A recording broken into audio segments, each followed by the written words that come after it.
Once it warms up, that's when it's gonna I got you. draw back Well, out. it's getting better. I know. So the cleaners came in and they wiped the walls meticulously, and they did a good job on that. But they were lacking in cleaning some of the countertops and stuff like that. So Stacy had to come in behind them and take care of that. The smoke smell is still there a little bit, but it's definitely better. It's like 80% better. But we have the painters coming today, and they're gonna be able to paint over all of this stuff since it was wiped down and cleaned up already. We'll do like an oil-based Kills to go over that, a primer to go over that. And actually the painters will be here in about 20 minutes. So I'm really excited to see what it looks like in here after they're done. We are gonna maintain the trim, the kind of wood-colored trim. We're gonna keep that, but everything else in here is gonna be painted. Anywhere you see white or wallpaper is gonna get painted over.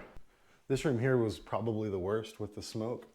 And you can kind of see what I'm talking about up here. And this was after scrubbing, but I am told that the Kills oil-based primer will cover that up. It's gonna take a couple of coats, but it will do it. We just finished taking down all of the curtains, and the next time you see this room, it should look like it's brand new. And just like that, we have a painted house, and it looks amazing. The color we went with, I forget the name of it, but it's kind of like a grayish blue color. And what we were really looking for was more gray, but I guess we're colorblind, and now we have some lightly blue colored walls. This color here that we chose is the same color that's in all of the bedrooms, and it's very similar to the color that's in the bathrooms. What are you doing down there?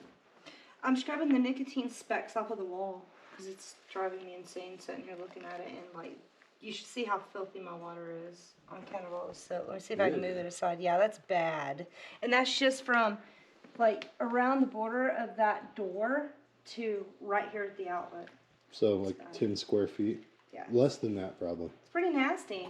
We went with a darker color gray in the kitchen, and I really, really like the way that this looks. And I kind of wish we would have gone with that color in the rest of the house too.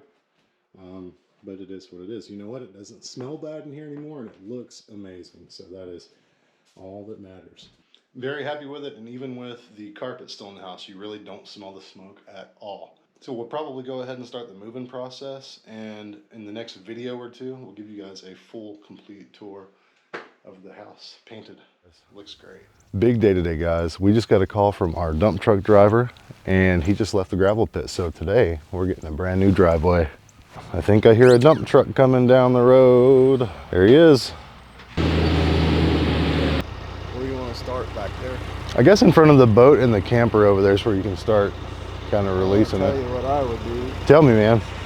I'd get a load of oversize and put right here. Oh, really? Because if you don't, it's going to eat it. It's going to eat this road base right up here. I see. It won't last very long. If you put oversize in there, it'll stiffen it up and get hard. I see. Is that something we could do today, you think, or no? I'd get the next load of oversize and then level it and then spread the load of. How big is the oversized? It's 3 inch. Oh, okay. So I'd be able to use the little tractor to. Yeah. Okay.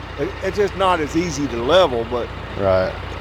it's gonna. I mean, you put this down, and that mud just gonna come right up through it, and you ain't gonna see it in a couple of weeks. What if I just kind of boxed the mud away, kind of dug that out a little bit? You can, but it still ain't gonna. Still work. gonna. Okay. I mean, Okay. everybody does it that way. They all use this shit, but Yeah. if you want it to last, Okay. I'm just. What's the a oversize cost you another?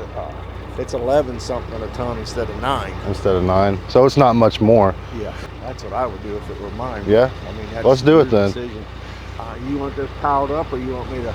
Yeah, if you could kind of, do the thing and kind of disperse it as best as you can. I can't with the oversized, but I can with this. Okay. Start back there and come this way. I guess it really depends, Dale, on how far this goes. If it makes it all the way here, then I guess we'll just go for it. That may mean having to have you bring me another load later on down the road, but I guess that's all right.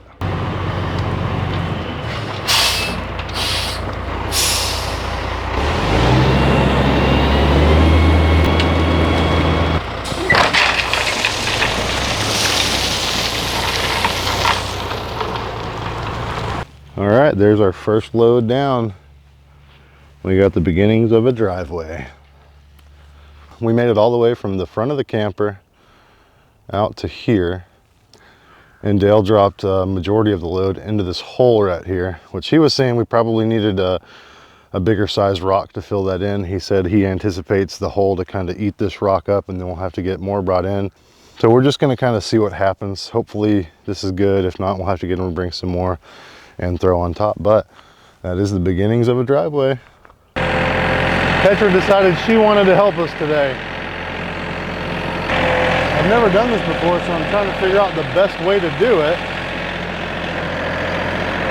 Seems like backing up into it was working pretty good, so let's keep trying that.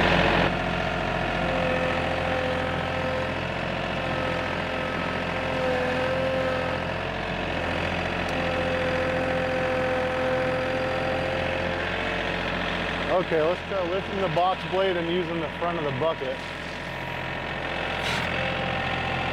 Oh, there we go.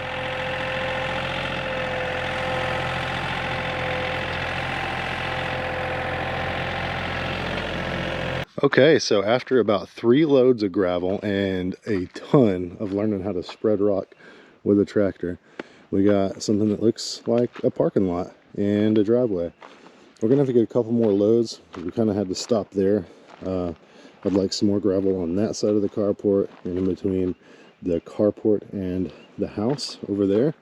It looks so much better than it did before, and it doesn't get all soggy and soupy and muddy when it rains, so I'd say that is a success. This was our first night staying in the new house all together. We got every single dog. There's Mila is bothering me heavily right now. She wants to go on a walk, so we're about to do that here in just a moment. There's Wessie. How are you, girl? Petra, how are you, puppy? And Remy over there, keeping guard, staring out the window, make sure nothing sneaks up on us. Yeah. And there's Kane, and there's our bed. And we got Stacy over here cooking up breakfast. Oh yeah, got some bacon toast, and then our eggs are right over there.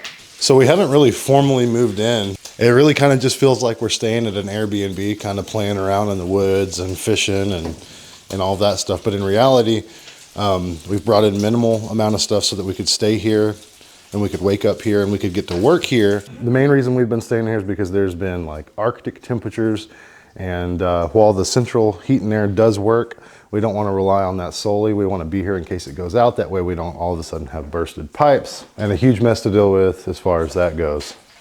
So that's what we have left for firewood after last night. That is probably 25% of what we had last night, and we're pretty much out right now. We're gonna go see if we can go scope out some standing dead trees or some that are hung up. Basically, we're looking for trees that are seasoned and already dried out, that are off the ground is what we're looking for. We're gonna take the dogs on a walk and kill 2 birds with 1 stone. Take a look and see what's going on around the old abandoned half of the farm this morning. We've been up in here and we've done a little bit of shredding with the tractor, but that's about the extent of the things that we've done on this side of the property. So I know that one of the things over the next couple of days while we're having these Arctic temperatures is get out here and start cleaning up these buildings in hopes that any snakes that are in there are going to be lethargic and slow to move, so we don't get bit or anything like that. If you haven't seen the inside of this building yet, the bones are pretty well there, and it shouldn't take too much to get this thing back in working condition. Maybe a coat of paint to make it look nice. And this is the cattle chute and everything where you would like medicate your cows and stuff like that. Although it's not in perfect condition, it is something to build off of. So heading down to the little road to the pond, you can see it looks a lot different than it did the first time we took a walk out here. We're back behind all the buildings now. Look at all of these oak trees, guys. What do you think? I think it's crazy too. We have trimmed up a lot of the trees up top. We've even kind of taken a box blade to level this out a little bit. And these dogs don't know what to do about all the different smells out here. They're in heaven. We're getting closer to the bottom down here and we've got this massive, massive oak tree. I believe this was a bur oak and it is huge. That's a little bit bigger than what we're gonna be able to mess with today, but I mean, The tree starts there and goes all the way back, and the trunk on it is massive. We are approaching the pond now. I wonder if any of it froze last night. I know the dog's water bowl did. Nope, no ice. I bet after tonight though it starts to form. So breakfast has got to be getting close to being done now. We're going to turn around and head back, this time through the woods. We'll see if we can find any viable firewood. We have found a good candidate for some firewood. This is a very tall, dead standing post oak, so it needs to come down anyway. The tree has a slight lean to it where it's going to want to go that way. And there's a fence right on the other side. It's not a good fence. Honestly, I plan on taking it down anyway, but we're going to practice our tree felling skills and see if we can lay it down that way. It's about 30 degrees. Let's see how the saw starts cold.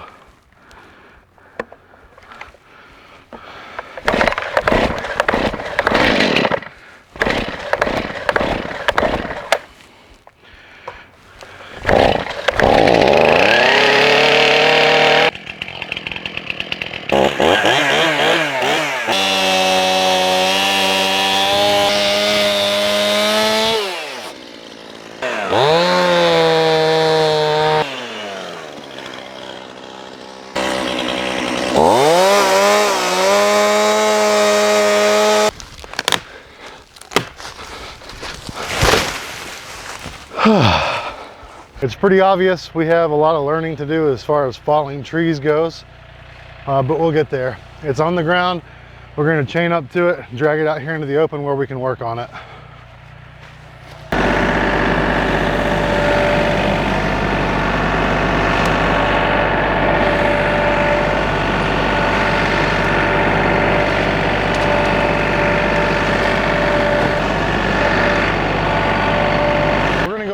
Trade out the bucket for the forklift attachment.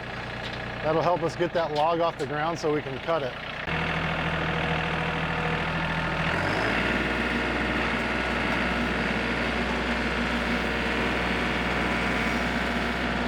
This side's a little on the heavy side, so that's where we'll start cutting.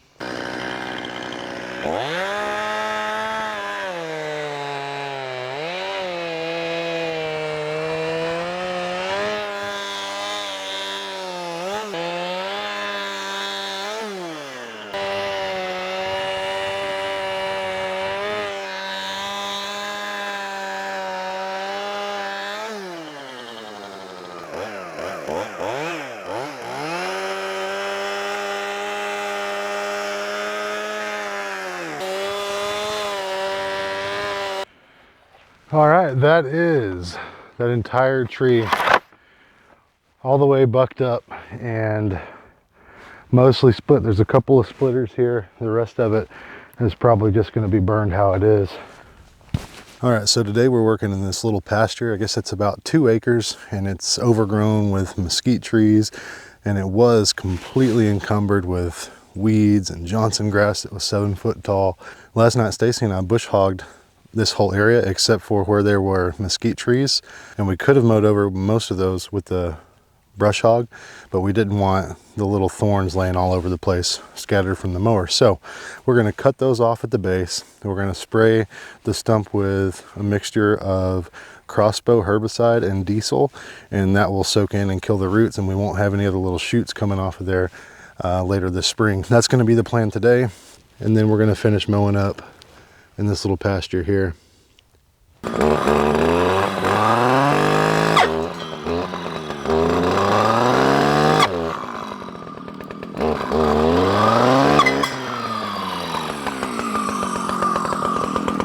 And that little brush cutter made short work of that, even a thicker tree such as that. So now we have a stump there that's about ground level.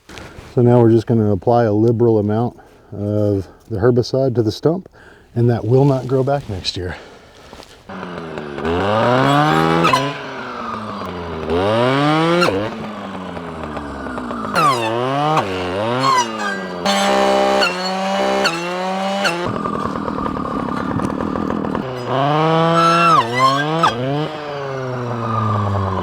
All right, so immediately after cutting, we're going to go ahead and apply the crossbow. Just as simple as that. Another little area cleared out, sprayed with herbicide, and we got the limbs stacked up over there. Now we've just got to do that about 150 more times. All right, we've been working at this pretty much all day. There's been a bit of a development. Stacy and Aaron came out to give me a hand, and it's working much faster. I cut them, Stacy picks them up, carries them off, and then Aaron comes in and sprays. It's like 3 times as fast as it was when I was out here by myself all day today. This is the pile that we have accumulated. Thousands upon thousands of those terrible little thorns. It's really starting to look awesome out here, and it's getting there a lot faster now that these guys showed up to help. I don't really have any good footage, I don't think, of what it looked like over here beforehand. Maybe a drone shot that I'll put in now. But this stuff was so overgrown you couldn't see from one end to the other. And now it's starting to look a lot more wide open. And now the sun will be able to get to the grass and we'll be able to grow some good forage for the animals.